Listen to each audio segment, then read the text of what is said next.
তো আজকে আমরা গসাগু নির্ণয় করার শর্টকাট টেকনিক শিখব।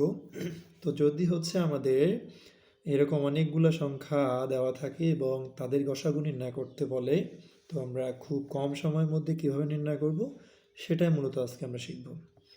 তো প্রথমে যে কাজটা করতে হবে, যে এই যে প্রদত্ত যে সংখ্যাগুলো দেওয়া থাকবে, এই প্রদত্ত সংখ্যাগুলোর মধ্যে সব থেকে যে ছোট সংখ্যা সেটা হতে পারে গসাগু, অথবা তার থেকেও ছোট সংখ্যা গসাগু হবে। তাহলে আমাদের এখানে প্রদত্ত সংখ্যাদের মধ্যে ছোট সংখ্যা কি 8, তাহলে গসাগু হয়তো বা 8 হতে পারে, অথবা কি 8-এর থেকেও ছোট হতে পারে। এটা প্রথমে দেখব আমরা। তারপরে কি দেখব, এই যে সংখ্যাগুলো দেওয়া আছে, এই সংখ্যাগুলো যদি হচ্ছে কোনো সংখ্যার গুণিতক হয়, তাহলে আমরা ওই গুণিতক সংখ্যাগুলো কেটে দিব। তো আমরা দেখি যেখানে হচ্ছে 24 8-এর গুণিতক এবং 32ও কিন্তু 8-এর গুণিতক। তাহলে আমরা কি করব, এই সংখ্যাগুলো কেটে দিব। তাহলে 24 কেটে দেই, 3 × 24, 4 × 32। এবার দেখা যায় যে 36 আছে, এই 36ও হচ্ছে কার গুণিতক, 12-এর গুণিতক। 3 12 36। ঠিক আছে, তাহলে আমাদের অবশিষ্ট থাকলো কি 8 আর 12। তাহলে আমরা প্রথমে বলছি যে ছোট সংখ্যাটা গসাগু হতে পারে। তাহলে 8 কি গসাগু হবে? হবে না। কারণ কি, 8 দ্বারা 12কে ভাগ করা যায় না।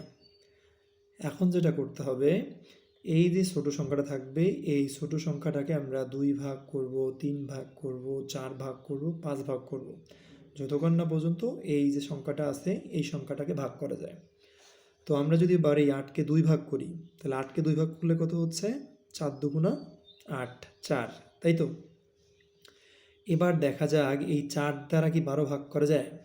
এই 12কে 4 দ্বারা অবশ্যই ভাগ করা যায়, কারণ 3 4 12। তাহলে যেহেতু এই 4 দ্বারা 12কে ভাগ করা যায়, আমাদের নির্ণয়ে গসাগু হচ্ছে কত, 4। ঠিক আছে।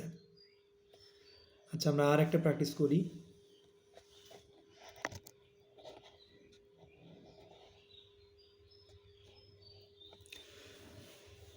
তো কি 8 10 20 32 40-এর গসাগু নির্ণয় করতে বলছে। প্রথম কাজ কি তাহলে আমাদের? প্রথম কাজ হচ্ছে যদি হচ্ছে কোনো গুণিতক থাকে, সেই গুণিতকটাকে আমরা কেটে দেব।